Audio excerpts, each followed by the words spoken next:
नमस्कार दोस्तों, कैसे हैं आप सब। उम्मीद करते हैं आप सब बहुत अच्छे होंगे।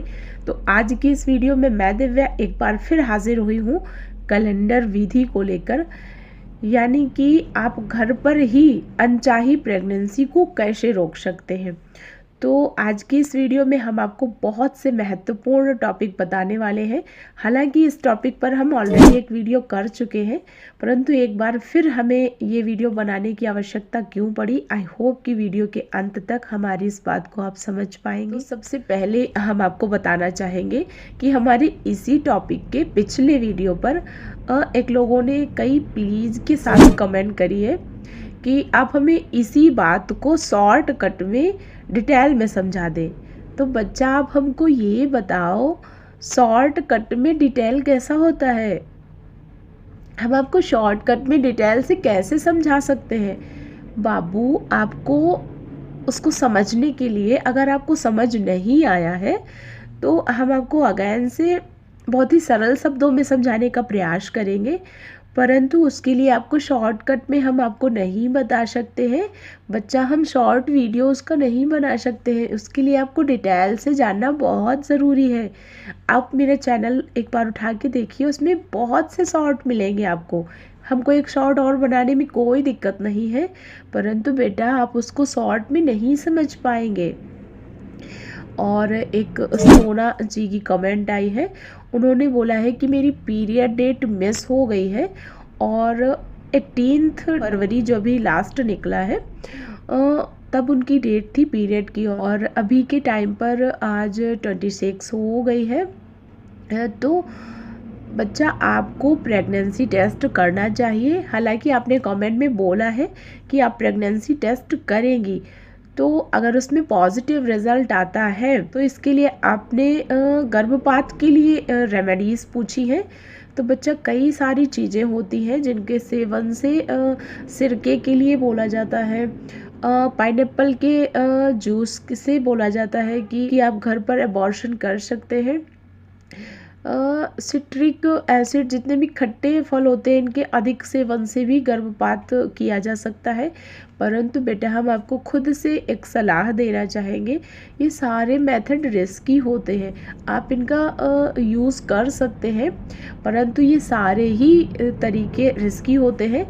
अगर आपके गर्भ में थोड़ा सा पार्ट भी आपके बच्चे का रह जाता है तो ये आपके लिए जानलेवा सिद्ध हो सकता है। तो प्लीज़ आप इन सारे मेथड्स का उपयोग मत करना अगर आपकी प्रेगनेंसी टेस्ट में पॉजिटिव आता है। हालांकि हो सकता है आप तब तक हमें कमेंट कर दें तो हमारी आपसे वार्ता आगे भी बढ़ जाए। ये सारी बातें हो गई हमारी कमेंट्स की, और अब बात करते हैं हम अपने टॉपिक की। तो बच्चा, हम आपको बता दें, बहुत ही सरल शब्दों में बोले कि जिस भी डेट में आपको पीरियड आता है उस डेट से आप काउंट करें कि नेक्स्ट मंथ में आपको 28 से 30 दिनों में पीरियड आता है या 30 से 32 दिनों में पीरियड्स आता है। ठीक है, तो इन चीज़ों को आप 1 से लेके 6 महीने तक एट फर्स्ट अपनी पीरियड का साइकिल कंफर्म करें। और अगर आपने पिछले ही 6 महीनों में इस चीज़ को नोटिस किया है तो आप कंफर्म कर सकते हैं कि आपकी पीरियड का साइकिल कितने दिनों का है। तो 28 से लेके 30 दिनों का या 32 दिनों का या 26 से लेके 32 दिनों तक आपके पीरियड्स किसी भी दिन रिपीट होते हैं। तो ऐसे में ये नॉर्मल पीरियड्स की कैटेगरी में आते हैं। मान लो आपकी पीरियड का साइकिल 28 दिनों का है, तो 28 में जब आप 14 लेस करेंगे, यानी कि आपको रिमेन में मिलता है 14, तो ऐसे में आपका 14वें दिन के समथिंग ओव्यूलेशन होता है। और वहीं अगर आपकी 32 दिनों का साइकिल है तो आपका 17वें दिन के समथिंग ओव्यूलेशन होता है। हालांकि ये एग्जैक्ट डेट नहीं है।